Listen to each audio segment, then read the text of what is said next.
Snapdragon for India. Now that's a very strong statement we've heard from Qualcomm very recently.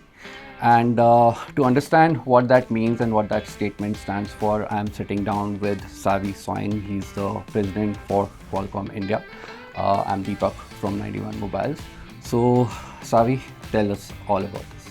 Thank you, Deepak, for being here. Thank you for being at Qualcomm in Gurgaon. I think Qualcomm has been in India for almost 20 years, more than 20 years actually.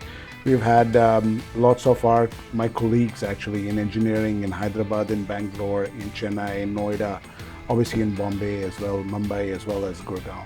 And we've been developing software, chips, semiconductors here in India. And what Snapdragon for India is unique this time is we're actually going to come up with products that are very specific for the Indian market. That's what's unique, and that's the investment we're willing to make in not just have these engineers and my colleagues that are working on global products, but they're now working on products that are very specific for the Indian market. As India takes a digital transformation journey, we'll be doing a lot of stuff that is made specifically for Indian consumers, for Indian OEMs, and for Indian use cases. And I believe a big part of that is now going to materialize from the new chipset that you're launching. And we're talking about the Snapdragon 4S Gen 2. And that being targeted towards a specific segment of smartphones. And will it be correct to say that it's built to a cost? Yeah, we're very excited about that. Very excited that we finally are going to launch it in India, and we're going to see products here later this year from a couple of OEMs. The way that materializes, we thought about sort of where 5G was going. We saw all the trends of 5G, how quickly 5G was coming into the hands of a lot of people, that it became more affordable. What we wanted to do was we started with, we wanted to hit certain price points, right? We wanted to get a price point of below 8,000 to 9,000, below 8,000 rupees, and we designed that chip in terms of functionality. Cost was the most important thing, but we didn't want to sacrifice on the performance, the compute performance, or the camera functionality. Yeah. So we designed a chip that sort of met those at affordability target in India while not compromising on the features. I think features are going to be very important in that chip, and cost is the number one driving factor of that. Right. So what can consumers expect from a smartphone which is powered by the 4S Gen 2? I think you can obviously the best taking 5G to the masses. That's right. I think we would like to make 5G more affordable for all Indians, right? I think that's the number one goal we have. Second thing, we want to make sure that when you're taking a picture and using that, I think we want to make sure that you are not constrained by the cost of the device. You have the experience that you're looking for.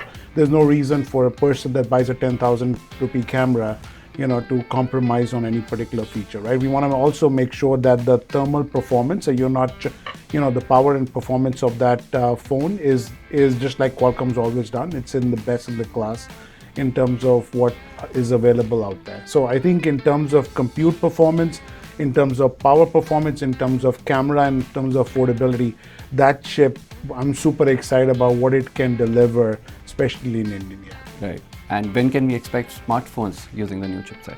So I think, later this year, I think our OEMs are going to be announcing these products, right? I think we've been working diligently with pretty much all the OEMs that have products in India. I'm hoping that later this year, towards the end of the year, you at least have a couple of OEMs making announcements about their products. Give us some names, Savi. Go on. I think, Xiaomi. Which will be the first phone that come with the Snapdragon 4S? I think I think Xiaomi is the one that is absolutely leaning in very strongly. Right. So we're excited about a couple of their sub brands. They're going to have two different products for two different channels, very interesting features that they're going to be coming out with. So We're excited. Yeah.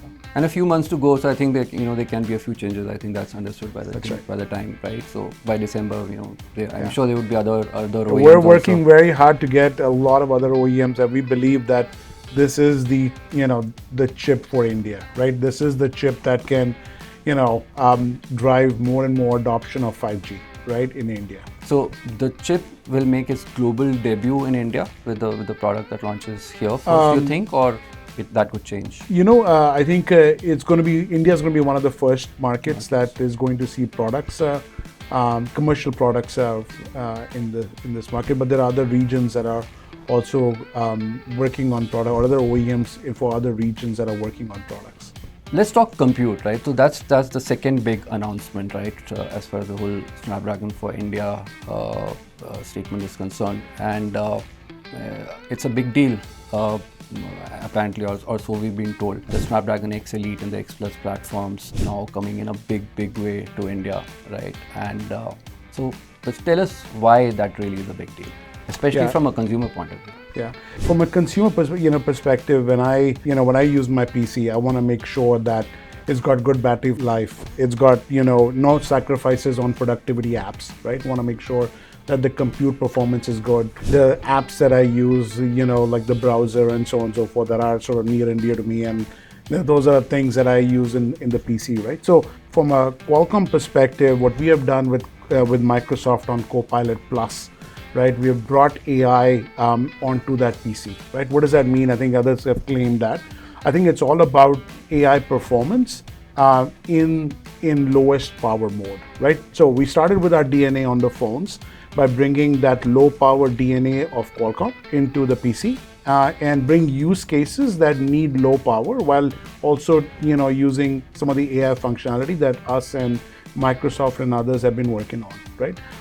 So best in class compute. There was a lot of things about ARM processors can never compete with x86 or for others. We've got the best compute. We've got the lowest power. We've got I would say one of the best performing AI on device AI that's available to the consumer.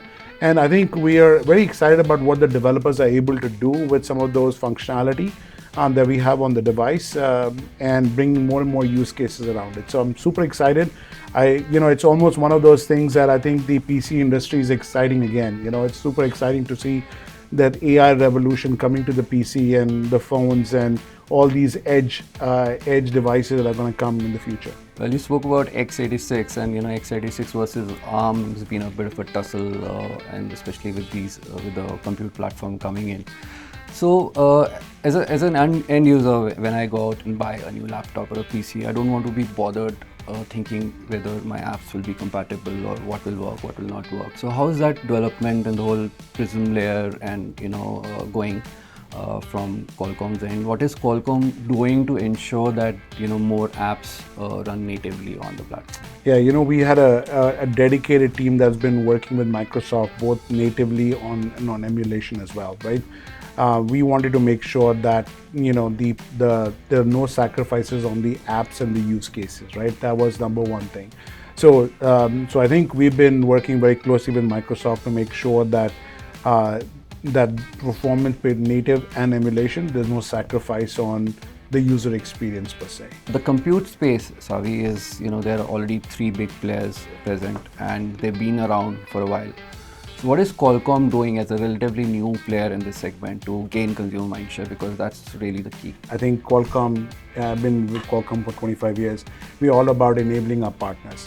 So what we are doing is we're actually creating the consumer awareness by working very closely with our partners, both on the channel side, offline, online, as well as with our OEM partners. That's what we do good at, right? We're good on the phones as well. So we're working with them on use cases, value propositions, and also obviously ensuring that they have the right marketing assets that they need to be able to create that consumer awareness, right, around AI PC and Copilot Plus. So all of this in the ecosystem is what we are enabling. Cool. I think that just about wraps it up. Lastly, tell us something fun about Savi Soin. What phone do you use? What do you do in your spare time? A few things, right? So people probably don't know. I love the Fold. That's a form factor that I don't think I'll use another form factor. I just love this form factor because at night you can watch old cricket matches of the West Indies or India and so on and so forth. So I use the Fold quite a bit. In my spare time, I love to play sports. So I play badminton. I started playing badminton after 35 years coming to India. and so still trying to get in shape and trying to pick up the game that I left 35 years ago. So it's just been good to be back here in India. I have a few friends that give me all the places I need to go, what we call in the US hole in the wall places that are good for authentic Indian food, and so my son is here on internship, so him and I on the weekends go and go find some of these places that I remember in my old days, or some of the new places that have come up, and we hang out there. So that's kind of what we do on the weekend. Sounds good, guys. Anything so but nice. work, or I try to do anything but work. Well, thanks for this conversation. It's been fun, I think, overall, and all the best for your efforts, both in the smartphone as well as in the compute space. I think long way to go, but seems like a step in the right direction, and things are looking good. Yeah. So thanks for having us, and thanks for giving us the time. No, thank you very much. I think, look, we're very excited about where Qualcomm is. I think very excited about where India is. And I think we are here to make a big difference in that journey for digital transformation in India. So I think super excited to be here at this time in the history of India. Absolutely. Thanks so much. Great. Thank you very much. So great conversation with Savi Soin from Qualcomm, and lots of action happening on the smartphone chipset side and on the compute platform. And things are looking good. Qualcomm planning to take 5G to the masses. We'll be catching up with Savi and the Qualcomm team very soon. Stay safe. Thanks for watching.